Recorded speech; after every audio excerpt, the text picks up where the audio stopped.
Good evening, dear brothers and sisters. Christ is in our midst. Dobro večer, braći i sestre. Hristos je među nama. Večerašnja tema Serafima Rouza, njegova čuvena knjiga Nihilizam. Tonight's subject is Nihilizam, Serafima Rouza, great sinner who became saint. We will have a talk with our brother Timothy, parishioner of Holy Trinity, ROCOR Church in Vancouver. Dear Timothy, good evening, welcome. Thank you, Father Milan. Mi imamo ovdje Timotija, on je parohijanin crkve Presvete Trojice, ROCOR u gradu Vancouveru. As I do and many of us Orthodox priests, you also do love Father Serafima Rouza. Your experience with Serafima Rouza, with his teachings, your experience with his books, tell to our viewers something which might attract them to Orthodoxy. For me, being in North America, Serafima Rouza was a bridge to Christ, and for most of my former parishioners and present parishioners, we live in modern ages. We don't live in some old time. Most of our parents were not like parents of saints, farmer and housekeeper mother. No, they were professionals, they were educated people. We live in urban societies. So something about Serafima Rouza, nešto o Serafimu Rouzu, ja sam rekao da mi ne potičemo iz porodice gdje je majka domaćica, otac zemljoradnik. Nema toga više, nego mi smo iz urbanih, da kažem, sredina gdje su naši roditelji, neki već pokojni, bili obrazovani ljudi i imali ozbiljne karijere i živimo u modernom vremenu, veoma savremenom vremenu. Something about Serafima Rouza, about this book, something you might share with our parishioners and with our viewers, and they will have good use of that, and I will translate every word you said. I will try to translate it in Montenegrin correctly. Brother Timothy. Well, as we agree on one thing, Serafima Rouza is certainly a bridge to the modern Western spiritual seeker to Christ. Serafima Rouza je most između zapadnog, savremenog društva i Hrista. If one knows much about his former life and background, ako neko zna o njegovom prošlom životu i njegovoj prošlosti, he was one very much interested in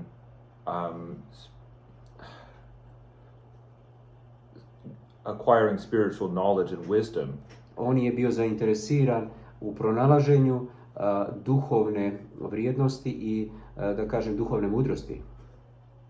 And being of a scholarly disposition, he had spent a lot of time looking at comparative religion and mostly spent time with Asian studies. On je također, bivajući naučno akademski spreman, posvetio dosta vremena upoznavanju komparativnih religija i pronalaženju puta. As well as in the Chinese language, in Taoist scripts and mysticism. U azijskoj duhovnosti, u kineskoj duhovnosti, u manuskriptama i misticizmu također. And he came under the tutelage of Alan Watts. On je bio pod upravom, pod tutorstvom Alana Wattsa. Alan Watts was a professor of Asian studies or Chinese studies who had a particular New Age interpretation of that. Alan Watts je bio profesor kineskih studija i imao je New Age approach, odnosno predstavu svega toga. Alan Watts at that time in the 70s had acquired a following as a spiritual guru. On je bio u 70. godina prošlog stoljeća kao neki duhovni guru toga vremena. And he became one of many others at that time that influenced Western people in a twisted and perverted spiritual sense. On je također bio jedan od onih koji je mnoge ljude na zapadu uspio da obrati i da im ne da im nametne njihovu teoriju, ali da ih uvjeri da je ono što on uči ispravno. But back to Serafima Rouza. Serafima Rouza had noticed that there were philosophically unsound teachings. Vraćanje na Serafima Rouza, on je došao do zaključka da postoje filozofski nerazjašnjena učenja That left him with his spiritual void. Koji su ga ostavili sa duhovnom prazninom.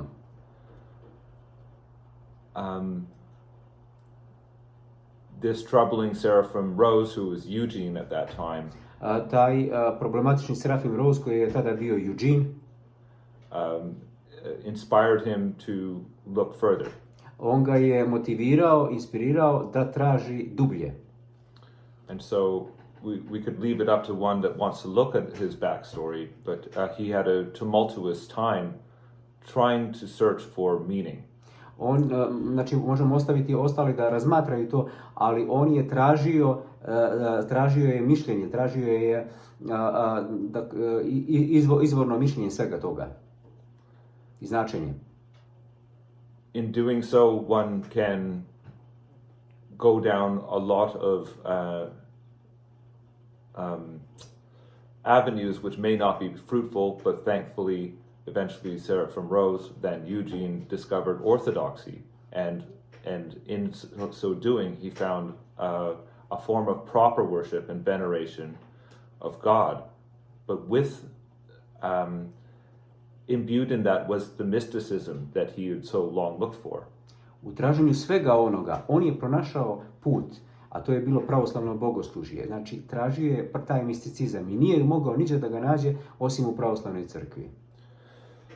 Within Orthodoxy, mysticism should be understood as a mystical approach to God, because not all things are revealed to us explicitly. Misticizam nije, znači, ne pokazuje se direktno. Znači, to je u stvari jedan put k Bogu i nije svaki misticizam put k Bogu, također se može reći. And in talking about mysticism, we're talking about Christian mysticism. Govoreći o misticizmu, govorimo eksplicitno o hrišćanskom misticizmu. In regard to the mysteries. Misleći na misterije, na svete tajne, korektno, da. So this resembles my background. When I was young, I was a spiritual searcher, and I had spent much time in studying different traditions, such as Taoism, yogic traditions, Vedic scriptures, comparative religion, and I found myself wandering without a compass. Također, on se vraća na svoj život, znači on je tražeći taj misticizam, on je tražio sebe u taoizmu, u jogi i u ostalim religijama i dok nije pronašao, nije našao taj duhovni mir i tek je pronašao mir u pravoslavlju. And like Serafima Rouza, I had discovered orthodoxy through my interest in philosophy and comparative religion. But it was only until I had started attending liturgies at a Russian Orthodox church that I too found an amalgamation of the truth I was seeking and the mystical components of proper worship. Tražeći sve to, on je znači tražio to kroz filozofiju, a najviše i komparativne religije, a najviše kroz pravoslavno bogoslužje koje je našao u trenutno Ruskoj pravoslavnoj parohiji, gdje pripada, i to je crkva Presvete Trojice također u Vancouveru, i tu je našao i svoj duhovni mir i odgovor na mnoga njemu do tada nejasna pitanja. Would you like to ask me questions? Nihilizam, and we will conclude the interview. A lovely book, and I suggest that all our viewers read it. Ja ne znam da li je prevedena na naš jezik, da li postoji na crnogorskom jeziku, Nihilizam, ali pročitajte, Serafim Rouza je predivan. Nema teologa koji nije pročitao Serafima Rouza. Something about this book in shortly, and we will conclude interview. About nihilism, this is essentially a critique of Western liberalism and modern culture, and the roots of revolution in the modern age. To znači nihilizam je da kaže moderna kultura u modernom svijetu. It is an essay from a larger volume that concisely explains what is wrong with cafeteria spirituality. Znači on nam govori što je loše sa duhovnošću kafeterije, odnosno kafića. Znači duhovnost kafića je nedovoljna, ona je baš na tom shallow ili veoma površnom nivou, krajnje površnom nivou. It also explicates or explains how things come to be the way that they are in the modern world, and it in so doing explains that through series of cultural revolutions, our thoughts and attitudes about the world are shaped by these revolutionary movements.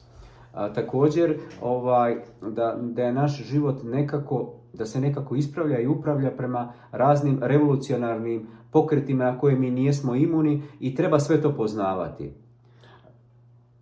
This book, Nihilizam, I will suggest all of our viewers who can find it to read it, is a nice book.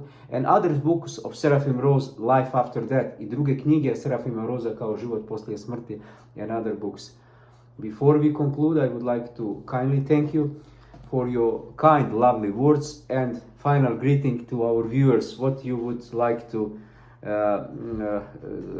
tell them, the final message. Poruka onima koji nas prate. I wish anybody that is searching for Christ svako ko traži Hrista to attend a liturgy da prisustvuje i učestvuje na svetoj božanstvenoj liturgiji and open themselves up to the gospel read by Christ at liturgy i otvoriti sebe evanđelju koje se čita za vrijeme liturgije, so as to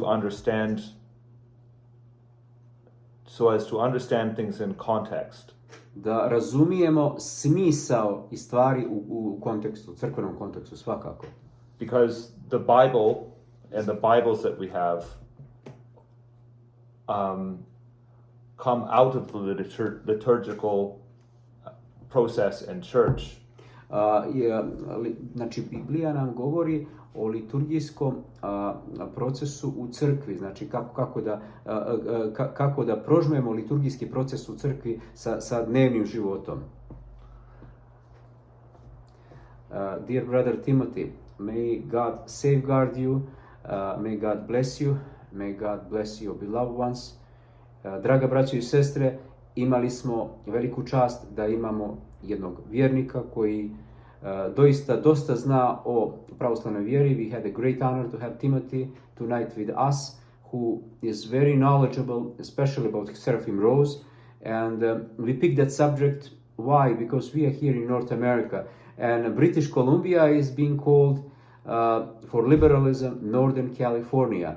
So people are very liberal. If we sometimes go with over traditional ideas, they will walk away from us. So we need to approach Orthodox Christianity cautiously.